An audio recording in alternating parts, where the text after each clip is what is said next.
তাহলে 10টার পরে আমাকে ফোন করবেন। তো আজকে আমরা মায়াপুর আসলাম, তারপরে মায়াপুরে আমাদের এক মামার সাথে দেখা হলো। মামা, আপনার নাম কি? আমার নাম নিত্যসিদ্ধ গোপাল দাস। আমি 92 থেকে মায়াপুরে আছি, আপনাদের কৃপা আশীর্বাদে। আমি ত্রিপুরাতেই বড় হয়েছি। আমার জন্ম বাংলাদেশ, কিন্তু বাংলাদেশে 2 মাস বয়সে আমরা ত্রিপুরা আসি 64-এ। সেখান থেকে আমি বড় হয়েছি, পড়াশোনা করেছি। আমি 92-তে মায়াপুরে জয়েন করেছি। আপনাদের কৃপা আশীর্বাদে এখনও মায়াপুরে আছি। আমরা আশীর্বাদ করুন, আমরা যাতে গুরু গৌরাঙ্গের সেবায় যুক্ত থাকতে পারি, এবং আপনারা বারবার ধামে আসুন, আনন্দ লাভ করুন, আপনারা ভক্তি জীবন অনুশীলন করুন। এটা আমাদের জীবনের উদ্দেশ্য। হরে কৃষ্ণ। মামা, আপনার কোন কালচারটা এখন বেশি ভালো লাগে, আগের কালচারটা না এখন কালচার? এইটাই আমাদের জীবনের উদ্দেশ্য। আপনারা গৃহে থাকুন, বনে থাকুন, হরি বলে ডাকুন। এখানে আমরা আশ্রমে আছি না ঘরে আছি, এটা কোনো পার্থক্য নেই। আমরা যেখানে আছি আমরা ভগবানকে কেন্দ্র করে থাকব।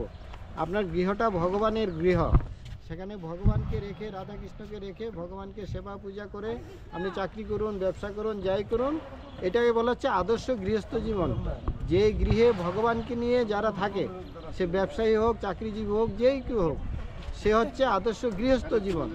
আর যারা এই ভক্তি জীবনে থাকবে না, শুধু গৃহ আহার নিদ্রা ভয় মৈথুনে সময় কাটাবে, তাদেরকে বলা হয় গৃহমেধী।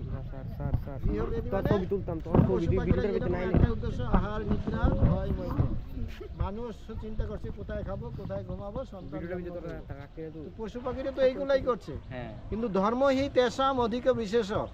আধ্যাত্মিক চেতনা হচ্ছে মানুষের জীবন। ধর্মে ন বিহীনা পশুবি সমানা। যদি আমরা আধ্যাত্মিক অনুশীলন না করি, সে স্ত্রী হোক, পুরুষ হোক, সংসারী হোক, ব্যবসায়ী হোক, যেই হোক, তাহলে তার জীবনটা পশু জীবন ছাড়া আর কিছু নয়।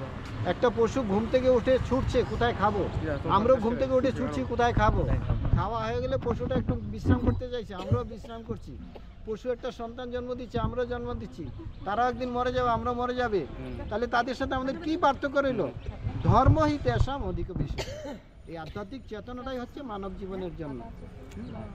হরে কৃষ্ণ। ঠিক আছে। হরে কৃষ্ণ। বিভিন্ন রকম এরকম ছেলে মেয়েরা আমাদের ইউথ পিচিংয়ের সাথে, ছেলে মেয়েদের সাথে বিভিন্ন রকম তারা যোগাযোগ আছে। আমাদের বিভিন্ন কোর্স করানো হয়। আমাদের বম্বে বন্ধ করতে পারে, বম্বে আইআইটি বিভিন্ন